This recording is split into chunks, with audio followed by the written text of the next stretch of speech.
Fruit Bats, welcome to another episode. Hey guys in the Fruit Bat chat, thanks for joining me. You are part of making this video, so I love that so much about these live streams. Make sure you give this video a thumbs up if you want more live streams, if you want more videos like this. So today's video is on Sarah's day. She is a fellow Aussie, so this is going to be an interesting one. I've got a lot to cover today, so we're going to get straight into it.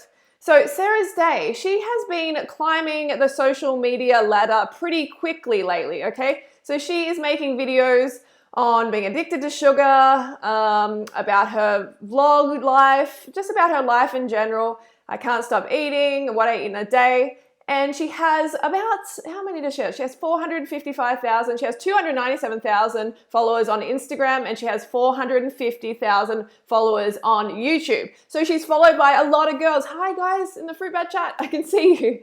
So she's followed by heaps and heaps of girls, okay? So she has a lot of influence. So we need to make sure that she's putting out the right empowering message and she's not actually, you know, miseducating her clients, her viewers. Okay, so let's get into this video. I just want to keep going straight away so we don't miss out on anything. All right, so this is a video that she made quite a while ago. I'm a little bit late to the party and I haven't reacted to this. A few people have already, but a lot of you have been asking me to react to this. So that's what we're going to do today. Okay, let's get into it.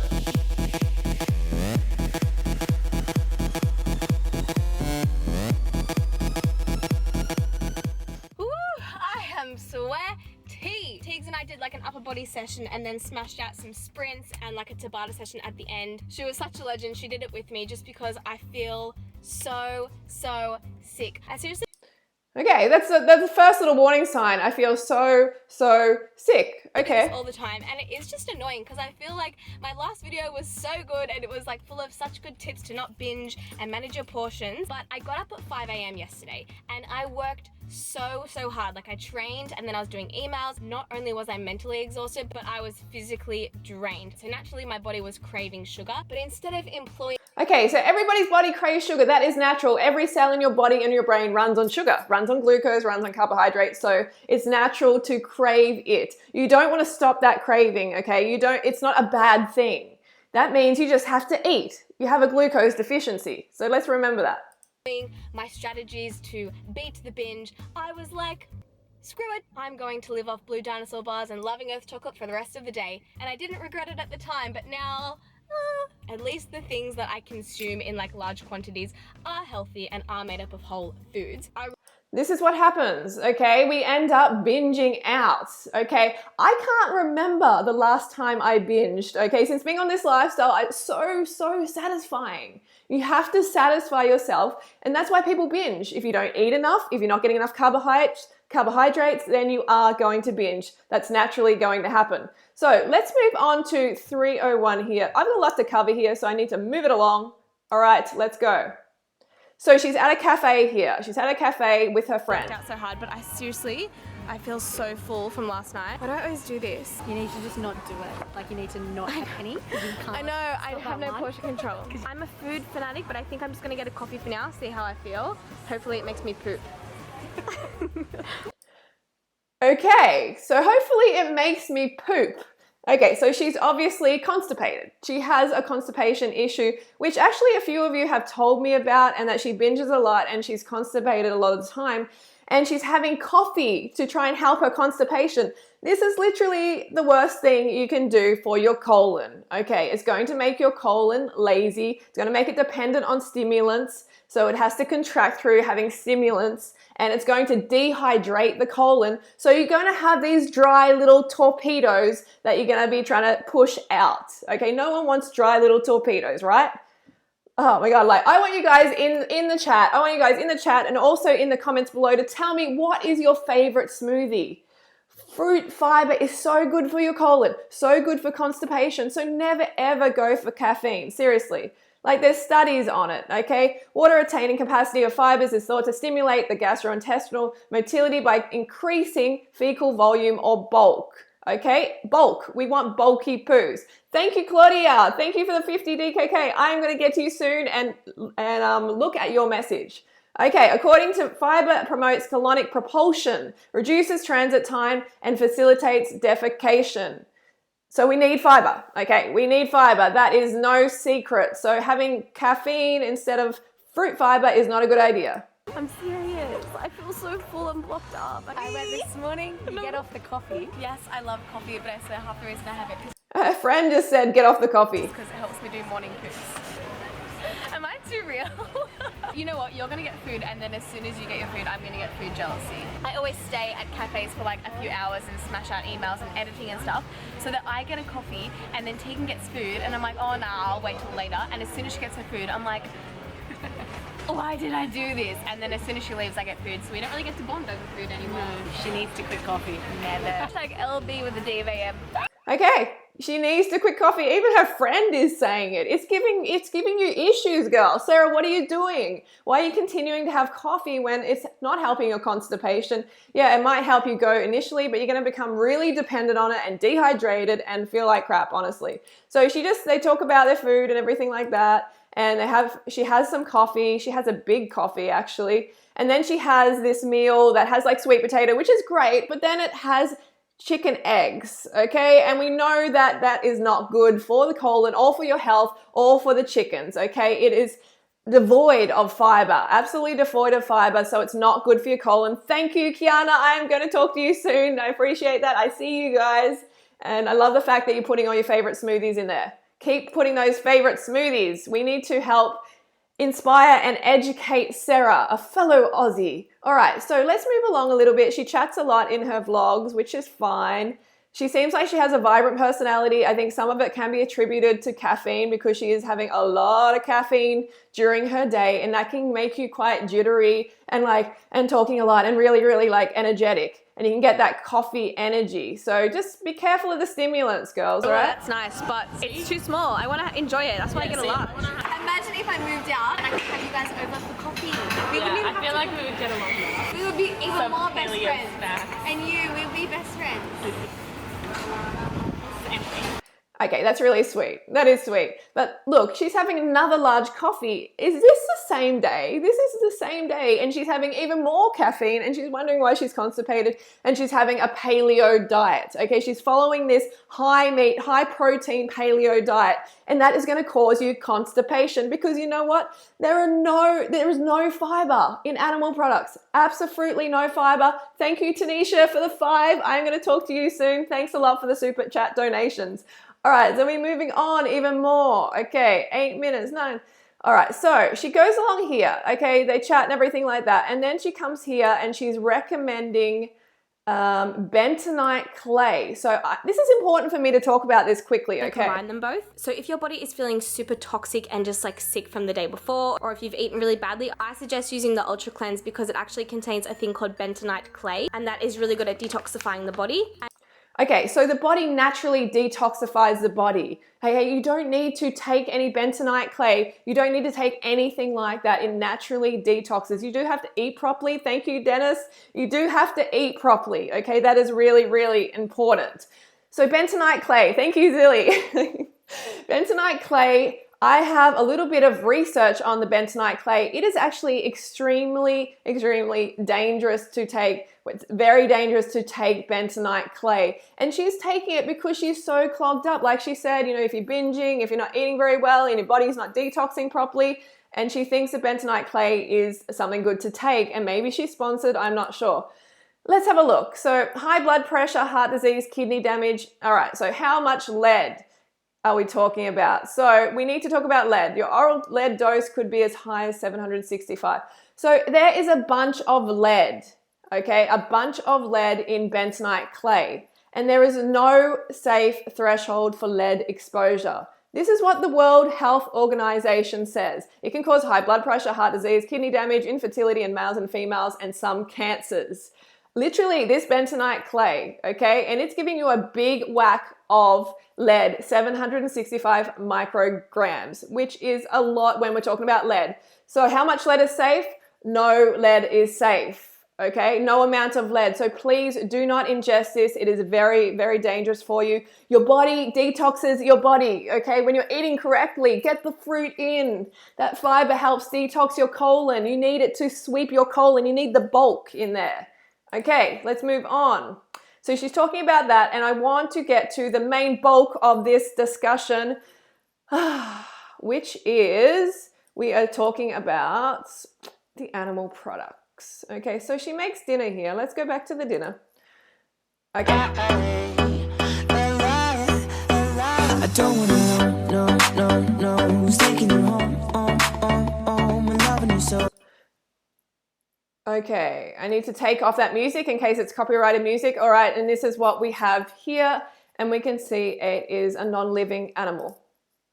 Last night I had the most delicious dinner. I made a bunch of vegetables and my source of protein was slow cooked lamb shoulder. I haven't had lamb in so long and it was so juicy and delicious, and my healthy... It was so juicy and delicious.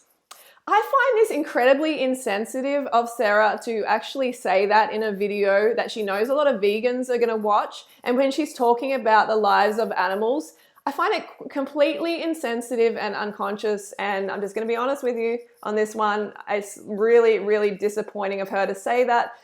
This used to be a living animal. It's not just a product. Juicy, yummy and juicy. It's like, think about what you actually are eating and where it came from and the pain it suffered and just everything. You know, it really disappoints me to hear her say that. The source of fat in the meal was half an avocado. So I had that, and then afterwards I still was feeling a little bit peckish because I did train really, really hard that day. And like I always say, I have a humongous appetite. So I had a peppermint tea, this paleo high protein nut and seed granola.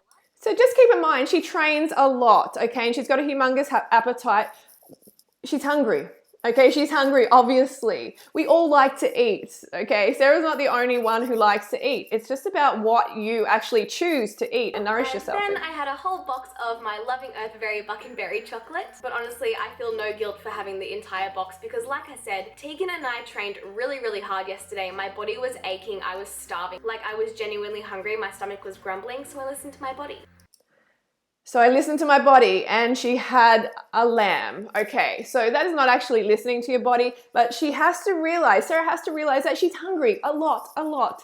She's not eating enough. It's a clear sign, and she's not having enough carbohydrates. So she's constantly hungry and going for caffeine because she's not getting that energy source from the carbohydrates, from the sugar. That is what our bodies and our brains run on. So if we don't fuel up on that, we're going to look to other foods. Thank you, Bria. Thank you. I posted this image on Instagram and I asked you guys if there was like a specific topic that you guys wanted me to talk about. So a question a lot of you guys were asking is why I'm no longer vegan and my thoughts on veganism. So I'm just going to talk about that really briefly. Just a mini disclaimer before I start, I'm not hating on vegans at all. Even though I'm not a vegan myself, I have loads and loads of vegan friends. They love it, their body thrives off it, they're happy and healthy, they look amazing, feel amazing, and I'm genuinely so stoked for them that they found a style of eating that works and is maintainable for them. Okay, so a style, I hear a lot of people say that, oh, it's so good on you for being vegan. I could never do it. It's just a cop-out. It's just an excuse and I don't want to hear it, basically, okay? And I hear this whole like, you know, oh, the vegan diet, you know, it's a diet. It's not sustainable. She said, I'm glad they found a way of eating that works for them. This is not a way of eating. This is a way of living. It is a lifestyle. It includes ethics. It's not just what you put in your mouth. It is everything to do with veganism, the environment, and animals. So obviously, first up, you can tell that Sarah just thinks it's a diet. She just thinks it's a fad diet. So she hasn't educated herself properly, even though she says that she has. So let's go on. However, with myself, I was vegan for, I'm probably gonna get these wrong. I think I was vegan for like 6 months and I was raw vegan for 3 months. Originally, So she wasn't actually vegan, she was plant-based, and she can't even remember like how long or when it was or anything like that. So it's kind of like, I don't know, I feel like this video is quite clickbaity in the why I'm no longer vegan, because people said in the comments like, when have you ever made anything about vegan vlogs? I don't know, okay, I'm not sure about that. But the fact that she is just being very like blasé about it, she's got the happy music in the background. This is a very serious topic, but she's treating it very, very lightly. And it kind of, you know, it disturbs me a lot, okay? And let's just be real here. She was plant-based. She was not vegan because veganism is a lifestyle. It is not just a diet, what you put in your mouth. dabbled with veganism and started researching it because of my skin. As you guys know, this whole channel was basically made because I had extremely bad hormonal acne. I didn't really enjoy being vegan because, number one, I felt restricted. At the start, it was okay. I felt restricted. I felt restricted. Okay. Look at all this yummy vegan food. There's no restriction here. You can eat like obviously vegan cheese and pizza. There is so much vegan food. Anything you eat as a meat eater, you can eat vegan. Okay, so this whole restriction excuse doesn't have any weight to it, and it's purely an excuse, and it's because Sarah hasn't actually educated herself properly, even though she constantly says she has. It's clear. Like, I don't listen to what people say, I listen to their actions, okay? And she's clearly hasn't educated herself. I listen to what they say, of course, as well, but it's important to look at people's actions at the same time. Okay, but I was always hungry. And so I talked to some of my vegan friends and they were like, oh, maybe you need to increase your fats because if you're always hungry, then eat. If you're, eat. What is wrong with us that we can't eat when we're hungry? There's just no sense to this. Thank you, Victoria. I will get to you guys in Super Chat soon. You have to eat when you're hungry. That is your brain actually sending a signal to you to eat. It's natural. You just have to be discerning about what you choose. Choose the right calories, the ones that actually power your brain and your body and don't cause disease and cruelty. Disease to your body, cruelty to animals, and destruction of the rainforest. When you're vegan, you're basically just living off carbs. Like, it's a very high carb diet, and lots of the I'm sorry, I have to keep stopping this all the time because there's so many inaccuracies. It's obvious she hasn't educated herself. You can do vegan a whole lot of different ways. You can have more protein, you can have more fat. The healthiest way to do it, which is in line with the science and which is actually because we are frugivores, is to have fruit and have a high carbohydrate vegan lifestyle, to follow that one. But you can do it other ways. There are many ways to do a vegan lifestyle. So it's not just like a high carb diet. Thank you, Shakira. Thank you. That you're eating a very low calorie. So technically you need to eat a lot of food to like maintain your muscle mass and all that kind of stuff. So I did it right. I read the 80-10-10 book. I read the China study. I did a lot of research and I did it in the right. Hang on. She read the China study. Okay, maybe you read 80-10-10, but girlfriend, it's obvious you didn't read the China study. I haven't even read the China study. It's the most comprehensive study on human nutrition in the history of all history. Okay, and it is a very complex book to read and to take in. So I don't like the way she flippantly just says, oh, I read it, I've educated myself. That's not true, okay? You and I both know you haven't read the China study. So please, don't be like preaching this when you haven't actually done the research. Right way. But I just did not feel good. Number one, I felt like I was always getting sick. Like when I'm about to get sick, I get a really sore throat and I feel lethargic and tired, and I felt like that all the time. And I felt like that all the time. All the time.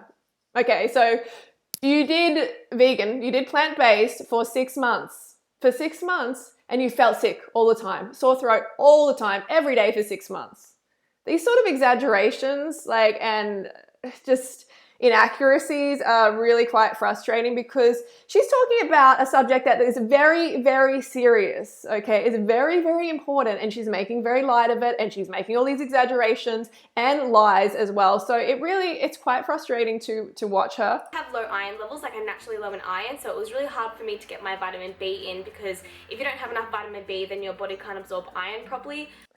There is sufficient amounts of vitamin D. There is plenty of ways to get your B vitamins, okay? Just look it up. All right, I recommend everybody takes a B12 supplement because there isn't enough cobalt in the soil to help in the production of B12 because of modern farming practices, aka cattle farming, okay, meat and dairy. So we've actually destroyed the ability to create the B12, but you can take B12 injections and it's not a big deal, and everybody, including meat eaters, should be taking it, okay? There isn't like an increased incidence of B12 deficiency in vegans, okay? There's actually more meat eaters with a B12 deficiency. So you got to do your research on that one. There's plenty of sources of all the B vitamins in the vegan lifestyle. So that's just inaccurate again. So that was a whole nother story. So I was always lightheaded. I felt really weak at the gym. I lost all of my muscle mass. Me and my body I lost all of my muscle mass. How many things can you put into one like snippet of video? It's like she's just written down all these things that are gonna try and make veganism look bad or something like that. So look, lost all her muscle mass.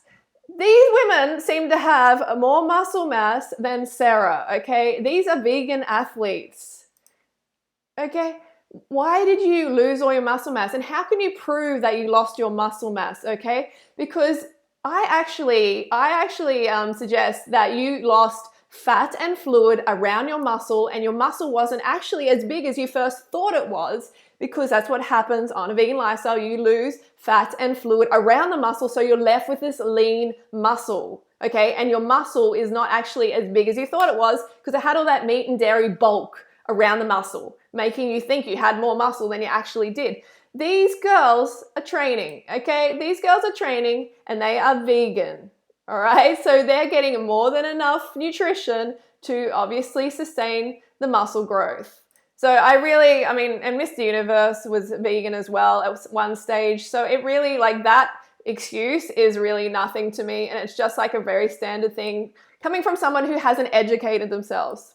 And look, I'm not hating on Sarah, okay? I'm not hating on her. I'm being honest about what she is saying. It's not about her as a person. It's about what she's saying and the action she's taking and what she's putting out to a large group of young girls who are very, very impressionable. I can consume a lot of protein and a lot of fat and stay pretty lean. Like, my body...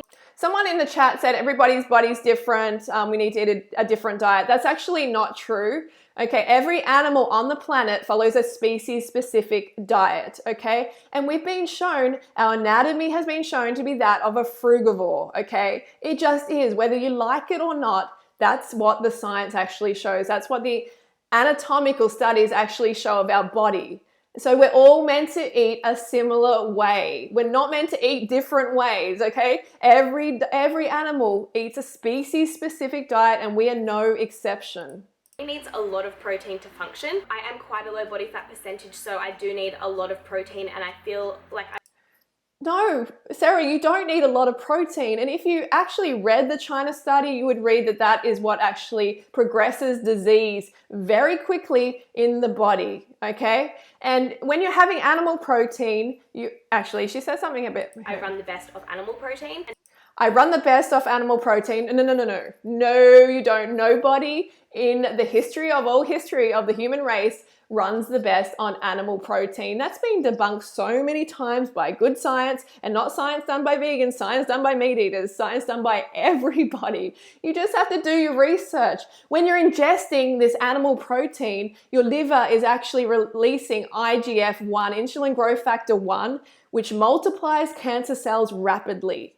Okay?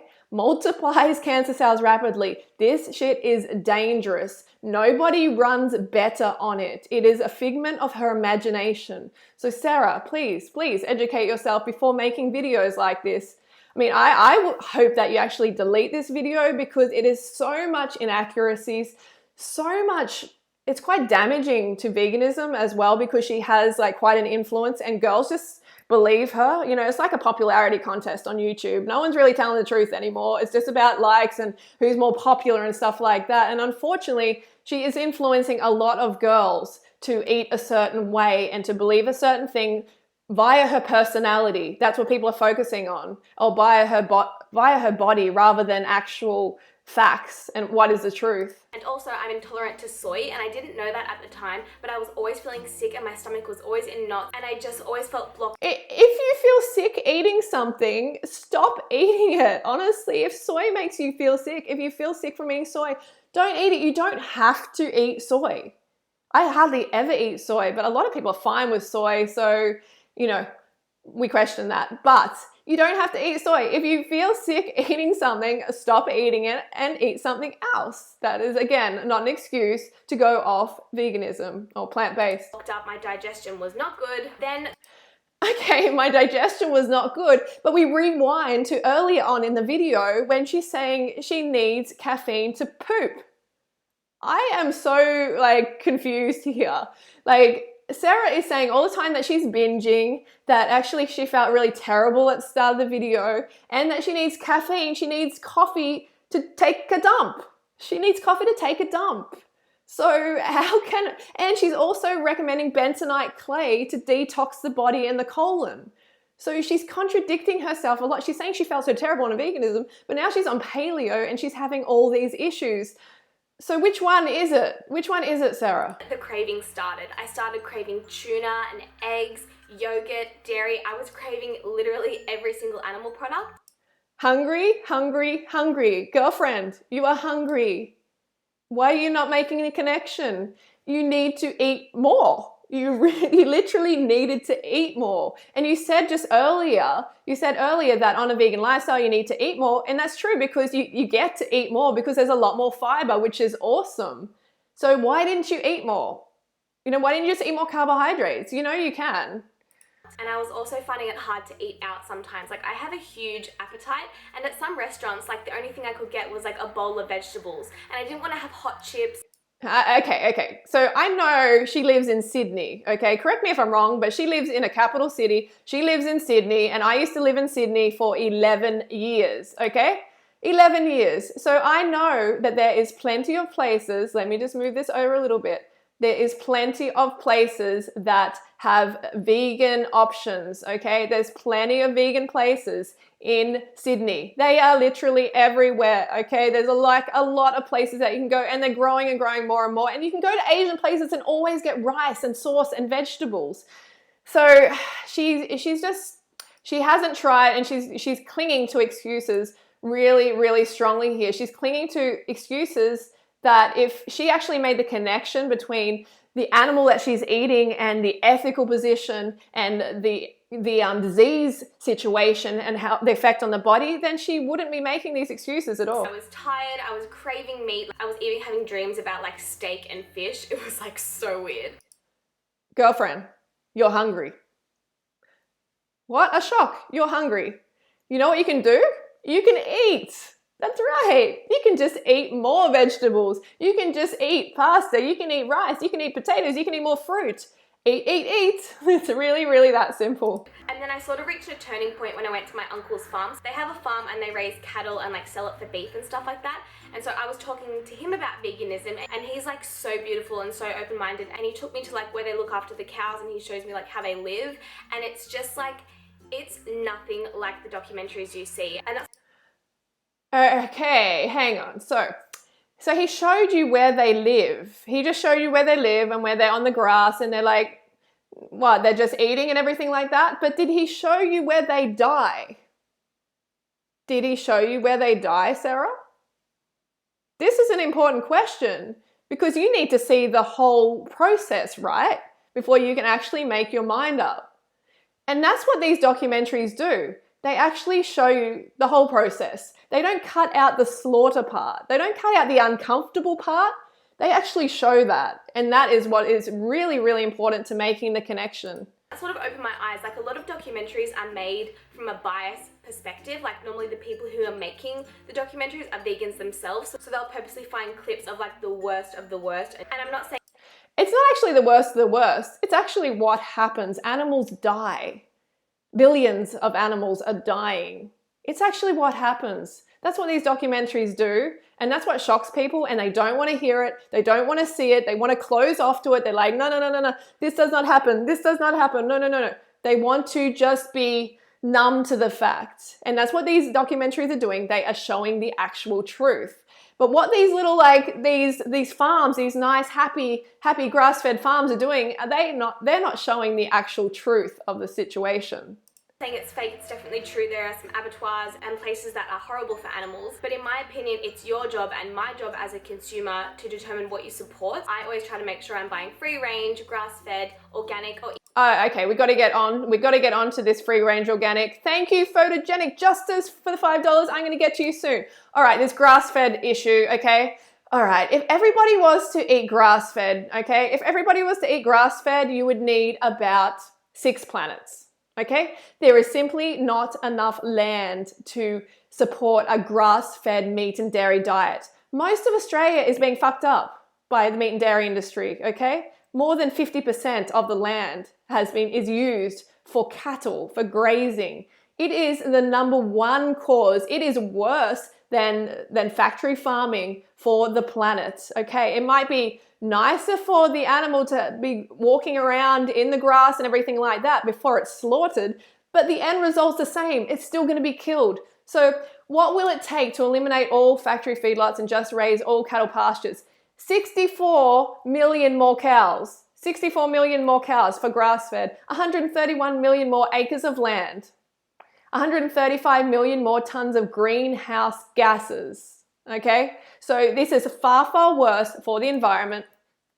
Land use in Australia, plants for humans, they're that tiny, tiny amount. And what we have here, we have grazing. Okay? And this grazing is what is destroying Australia. Sarah, you're an Australian as well, and you're supporting this industry that is destroying the planet and destroying Australia. Okay? You're supporting the destruction of Australia. You really need to educate yourself. This is not okay. Next one. So, a grain-fed cow will require 3 acres of land, while a grass-fed cow requires 9 acres. Ultimately, a grass-fed cow will use 35% more water, 30% more land than a conventional grain-fed cow. Okay? And that's not to mention the greenhouse gases as well. So it is a very, very unsustainable way to live and way to encourage your viewers to live as well. So she's not educating herself on the fact that grass-fed is not better at all. Okay, let's keep going. I know this is a longer video, but I had to address this topic, that's for sure. Even if you can find like a local farm where you can like see the chickens living, or you can like see the cows living. How about see the cows dying? Did you actually see the cows dying? Come on, Sarah. Look, I know you're smarter than this, okay? I know you're more conscious than this. I'm sure you love animals. Everybody loves animals. Don't you fruit bats love animals? Of course, you know, we don't want to hurt them. Thank you, Christina. We don't want to hurt them, okay? We want to be their friends. Animals are our friends. So, you know, if you're going to say, oh, you know, the grass-fed is better, like I saw the chickens like pecking on the ground, I saw the cows eating the grass, that's all very nice, but did you see them getting their throat slit? Did you see them getting their throat slit? Because that's what happens. Or a bolt gun in the head. That is what is happening to these animals behind the closed doors, where you don't have to see it. You can just buy your product and everything is fine. That to me is very, very sick, and that is a big part of what's wrong with this world. That is your best option. So yeah, that's sort of the animal rights section discussed. This whole the animal rights section discussed, she's kind of like, she's making so light of this situation. Like she's like, oh, I don't really want to talk about this animal rights thing because it's uncomfortable. Yes, it's uncomfortable because it's really, really disgusting and cruel, and everybody who eats an animal should know where it comes from, okay? If we have a look here, okay. The beef industry has contributed to more American deaths than all of the wars of the century, all natural disasters, and all automobile accidents combined. Literally, like more than wars, more than car accidents, eating beef, eating cows. If you think eating meat is a personal choice, you are forgetting someone.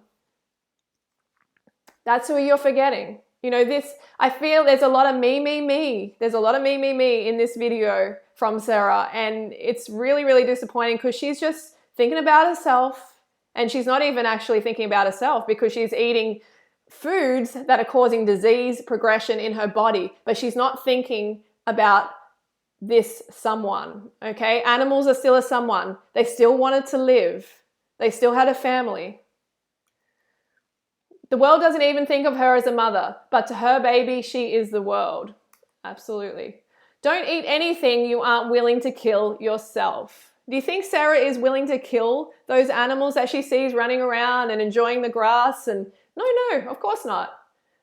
If you visit the killing floor of a slaughterhouse, it will brand your soul for life. This is how they kill them on those happy farms as well. Remember, I grew up on a farm, okay? I spent a lot of time on a farm. I am someone's mother. The awful wrongs and sufferings forced upon the innocent, faithful animal race form the blackest chapter in the whole world's history, and I totally agree with that. So let's watch a little bit more, but I'm going to have to cut this off very, very soon. I started eating meat again, and I just felt like a rush of energy. After a few months, I transformed into like a paleo-based diet, and So she said she had a rush of energy from including meat after being vegan for 6 months. Okay, so you weren't eating enough. Okay, we already established that. It's very, very obvious. She was starving herself on a plant-based diet. Okay, and now she's giving a vegan lifestyle a bad rap. And I find that really quite unconscious and quite ignorant of her to actually put up this video and just make light of it and think, it doesn't matter. Like, it's like a clicky bait kind of video. I'll get a lot of clicks on it. I'll like rev the vegans up a little bit, but it's much, much more serious than that. And the reason that you felt, more energy is because meat is very calorically dense and you were hungry. You literally just got more calories and you probably got a shot of insulin growth factor as well to make you feel more hyped up. I have never felt better. Like, I've never really been able to sit down and say, I will eat this way forever. And I'm 99% sure that I can say I'm gonna be paleo-based forever. Girlfriend, no, you're not.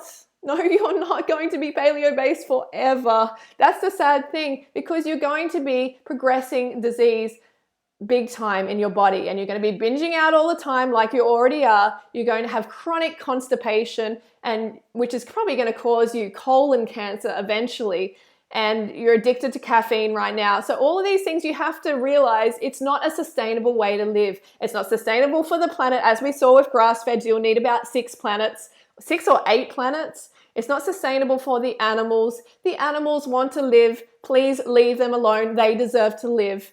And it's also not sustainable for your health. All the science shows that animal protein, remember the China study that you read, Sarah? It's in there. Animal protein is one of the worst things that you can eat as far as cancer progression goes, IGF-1, multiplying cancer cells, and also think about that colon, lack of fiber as well. All right, I'm not going to watch anymore.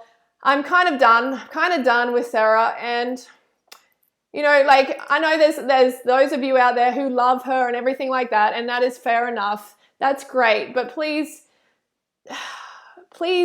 think about what she is promoting, okay? Educate yourself on the seriousness of this. I know there's a lot of you like, who cares? Let her live. Let the animals live. That's what I say to you, okay? If you're saying to me, let her live, I'm saying let the animals live. If you need to speak up when wrongdoings are happening. Imagine like your next door neighbor is getting beaten like daily by her husband or something like that. Do you want to speak up about that? Or are you just going to close your ears and go, close your eyes, close your ears and say, I didn't see it. No, it's not happening. It's not happening. Because that's what's happening when you're not educating yourself on the horrors behind the meat and dairy industry. Of course you're going to want to report that person or go over and help the woman. That's what we do. We want to help. Okay, that's our natural inclination, is to do that.